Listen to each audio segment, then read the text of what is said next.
When we were young, we believed in magic. A shadow at the end of the hall became a creature holding its breath. The creek behind the house spoke in riddles. Coins found in the grass were signs of a hidden kingdom. If something frightened us or puzzled us, we invented stories to explain it. With no other tools, imagination was our only lantern in the dark. And then we grew, or we thought we did. The old magic left us, but not the habit of making it. Adults still fear what they don't understand. They still make stories when the truth is too large to hold in your hand. The monsters that we used to see didn't disappear, they just changed shape. As children, we believed in ghosts. As adults, we believe in crisis. We speak of a crisis with the same trembling awe that we once reserved for storms and spirits. We act as if homes vanish by sorcery, as if land disappears into the earth like a swallowed coin. We whisper about rising prices as though they were cast by some invisible spell, a curse no one can break. But this is no enchantment, it's only ignorance. A shared misunderstanding, so old and so widespread that it feels like a natural force. But the truth is a lot more simple. There is no housing crisis. There is land, and there is access to land. And there are gatekeepers who claim it as their own private sky. Buildings wear out like any toy left in the sun. It is the land beneath them that swells in value, and it's not by magic, but because people gather, because they build roads, because families raise children, because communities create safety, because people plant gardens, they tell stories, and they make a place into a home. The value is made by many, but claimed by a few, and explained away with the smooth confidence of a magician saying, "Keep your eyes fixed on the building. Keep your eye fixed on the toy. Keep your eye fixed on the rabbit." We call this injustice a crisis, as if it were the weather, as if it simply just happens to us. But if we look with the clever eyes of a grown child, the crisis is not in the land. The crisis is in the story that we tell about it. Just as we once believed that the night was full of monsters, we now believe that the economy is full of mysteries. We blame invisible forces for wounds that we inflict upon each other. We mistake our own laws for some kind of unchangeable fate. We call scarcity natural, when it is only designed, and clearly so. None of this is magic. It is a spell of collective ignorance, cast not by sorcerers, but by habits and customs, and the comfort of not asking questions too large. But like all childhood illusions, this one dissolves the moment you turn on the light. You see that the crisis is not real. Only the gate is real, and those who profit from keeping that gate closed. When we finally understand this, the magic falls away. Like when we learn Santa Claus is just a story. What remains is not despair, but possibility. For the world grows less frightening, not more.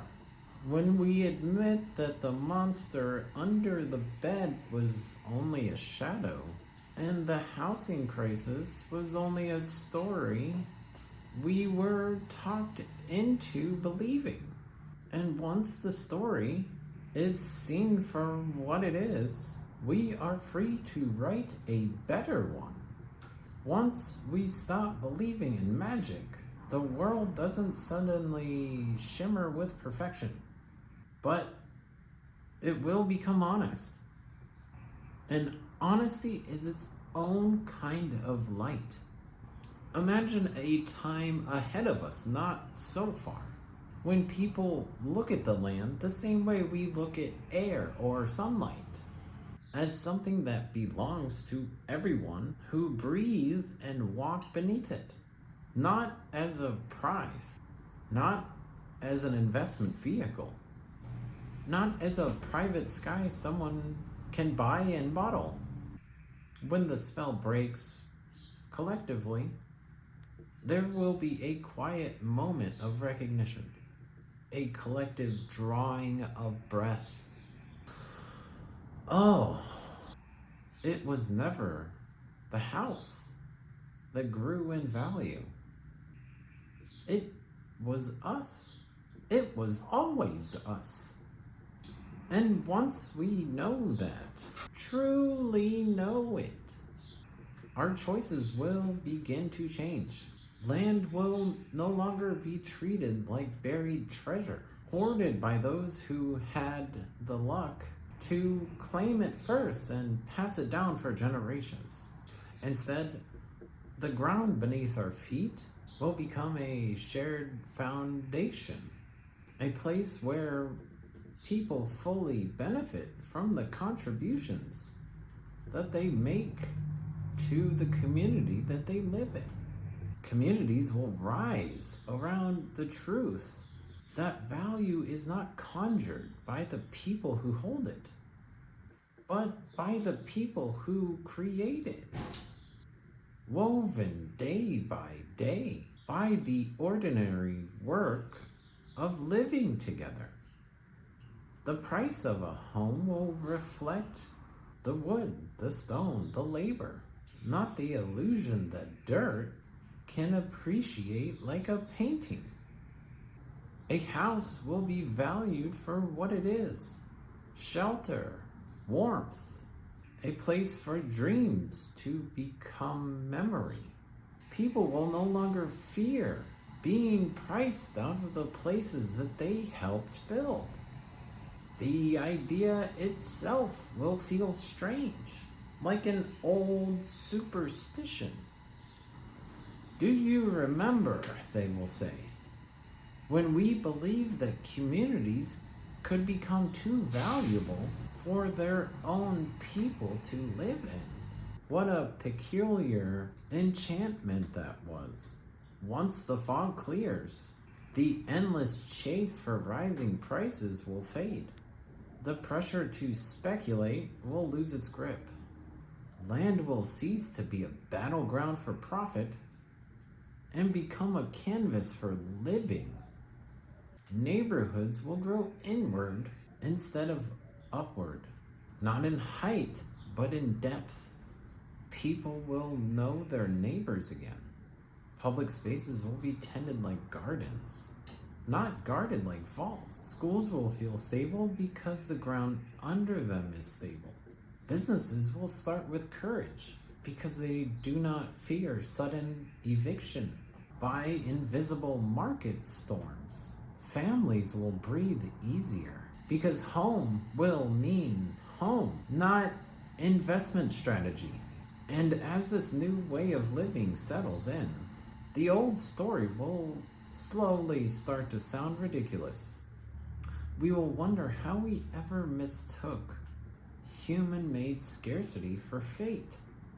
How we ever believed that some unseen force, not our own laws, not our own choices, decided who may belong in a place and who must leave it. It will be like remembering childhood fears without mourning them, because fear is merely the first room that we pass through. on the way to understanding. And once we stop believing in magic, we will begin, perhaps for the first time, to believe in each other. That is the beginning of a different kind of world. One without sorcery. One without false scarcity. One rooted, finally, in the simple and luminous truth that value is something we create together and can share together, without spells, without illusions, without fear. Just people building the ground that they stand on and changing the laws and constitutions that created the illusions in the first place.